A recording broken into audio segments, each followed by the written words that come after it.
আবার একটা নতুন ব্লগ নিয়ে চলে এসেছি। আজকের দিনটা একটু অন্যরকম। আজকে আমরা সেলিব্রেট করছি 78th ইন্ডিপেন্ডেন্স ডে, আর সেই জন্য সকাল সকাল রেডি হয়ে আমি আর ভাই দুজনেই বেরিয়ে পড়লাম। আর রাস্তায় দেখতে পেলাম অনেক জায়গায় পাড়ায় পাড়ায় ফ্ল্যাগ হোস্টিংও হয়েছে। Hello everyone, welcome to my channel. সবাই কেমন আছো? আশা করছি ভালো আছো। আজকে ইন্ডিপেন্ডেন্স ডে, আজকে 78th ইন্ডিপেন্ডেন্স ডে সেলিব্রেট করছি আমরা। তো আজকে আমি আর আমার ভাই এখন যাচ্ছি আমাদের স্কুলের উদ্দেশ্যে। তো আমাদের স্কুল আমাদের বাড়ির খুব কাছেই, আর আমরা সেখানেই যাচ্ছি। আর তারপরে গোটা দিন আমাদের অনেক কিছু প্ল্যানিংস আছে, তো পুরো ব্লগটি দেখতে থাকো আর সঙ্গে থাকো আমাদের। আর এই রাস্তাটি হচ্ছে আমার স্কুলে যাওয়ার পথে পড়ে, আর এই ছোট্ট জঙ্গলটি আমার স্কুলের সামনেই। তো আমি যখন ছোটোবেলায় এই রাস্তা দিয়ে আসতাম বন্ধুদের সাথে গল্প করতে করতে, এখনও যখন যাই সেগুলো মনে পড়ে। সাইকেল নিয়ে আমরা কতই আর কি ঠাট্টা করতে করতে বেরোতাম। আর স্কুলের সামনে চলে এসেছি, দেখতে পাচ্ছ কত ভিড় আর কত সুন্দর করে সাজিয়েছে। কারণ আমাদের স্কুলের আজকে ইন্ডিপেন্ডেন্স ডের সাথে সাথে ফাউন্ডেশন ডেও সেলিব্রেট করছে। তো সবাই এখানে সকাল সকাল এসে ফ্ল্যাগ হোস্টিং হয়ে গেছে, একটা ইন্ডিপেন্ডেন্স ডে উপলক্ষে আর একটা আমাদের স্কুলের ফ্ল্যাগ হিসেবে। আর তারপরে এখানে আরও বড়োভাবে সেলিব্রেট করা হয় ফাংশন করে। আর দেখতেই পাচ্ছ গার্জেনদের কত ভিড়, কত প্যারেন্টস এসছে, স্কুল টিচাররা আছে, স্টাফরা আছে, আরও স্টুডেন্টরাও আছে, এক্স স্টুডেন্টরা আছে। সবাই আজকে এই দিনে স্কুলে আসি, সবার সাথে দেখা হয় অনেক দিন পর। পুরনো বন্ধুদের সাথে, পুরনো দাদা দিদিদের সাথেও দেখা হয়। হয়তো সময়টা হাতে খুব অল্প থাকে, কিন্তু খুব ভালো সময় কাটায় একসাথে। আর পার্সোনালি এই পারফরমেন্সটা আমার খুব ভালো লেগেছে, কারণ এই পারফরমেন্সের মধ্যে দেখানো হয়েছে স্কুল স্টুডেন্টদের ওপরে কী প্রভাব পড়েছে সোশ্যাল মিডিয়ার, আর তার সাথে সাথে বড়দের ওপরেও কী প্রভাব পড়েছে।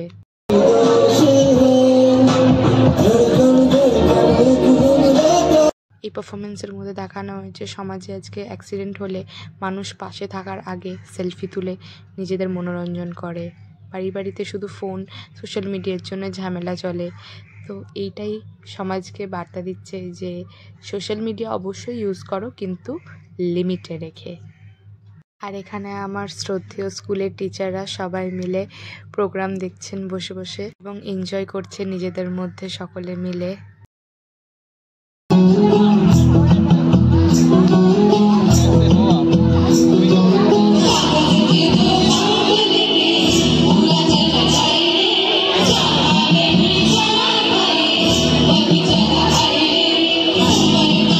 ছোটো থেকে দেখে আসছি স্টুডেন্ট টিচারদের প্রচেষ্টায় এই প্রোগ্রাম যেন দিনে দিনে আরও সুন্দর হয়ে উঠছে।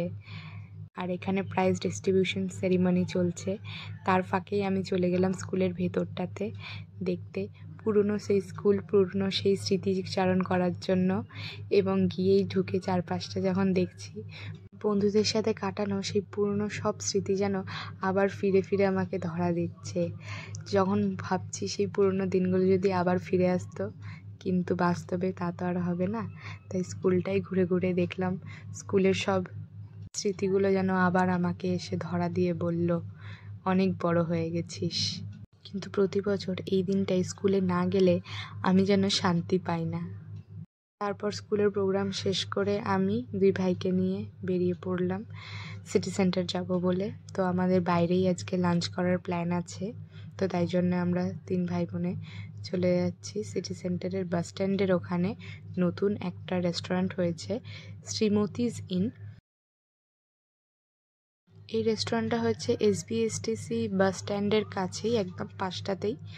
তো এখানে আমরা তিন ভাই বোনে চলে এসেছি এবং দেখলাম এসে চারিপাশটা খুব সুন্দরভাবে ডেকোরেট করেছে ফ্ল্যাগ দিয়ে, বেলুনস দিয়ে, colouring balloons orange, white, green সব কিছু দিয়ে।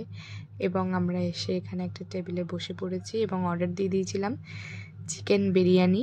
এখানের চিকেন বিরিয়ানির কোয়ান্টিটিটা আমার পার্সোনালি মনে হয় অনেকটা বেশি দেয়, কিন্তু সেদিন প্রচুর ভিড় হয়ে গেছিলো যেহেতু ইন্ডিপেন্ডেন্স ডে। তো সবাই মোটামুটি বাইরেই খাওয়া দাওয়া করে, আর তাই জন্য ওদের একটু সার্ভিস দিতে প্রবলেম হচ্ছিল, সেটা আমরাও বুঝতে পারছিলাম।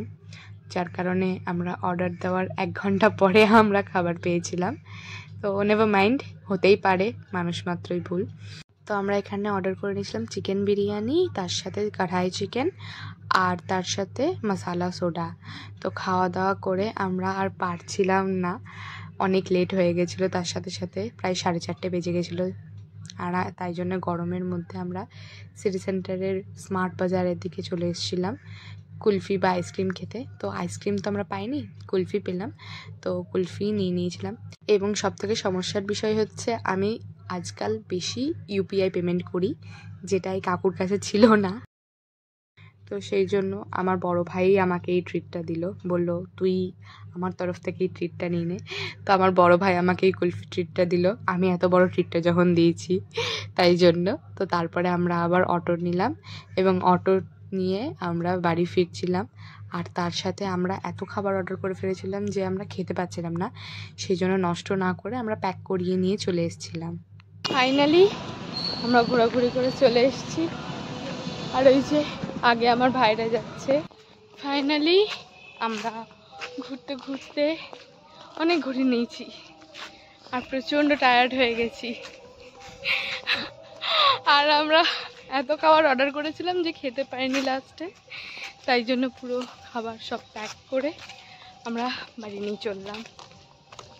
আর আজকের ব্লগটা এখানেই এন্ড করছি। আমরা অনেক ঘুরে নিয়েছি, অনেক টায়ার্ড হয়ে গেছি, প্রায় সন্ধে হতে চললো, সেই সকাল 11:30টায় বেরিয়েছি আর এখন বাজছে বিকেল 5:45। তো খুবই টায়ার্ড হয়ে গেছি। তো আজকের ব্লগটা এখানেই শেষ করছি, বাই। ভিডিওটি কেমন লাগলো অবশ্যই কমেন্টে জানিও, আর চ্যানেলটি সাবস্ক্রাইব করতে ভুলো না।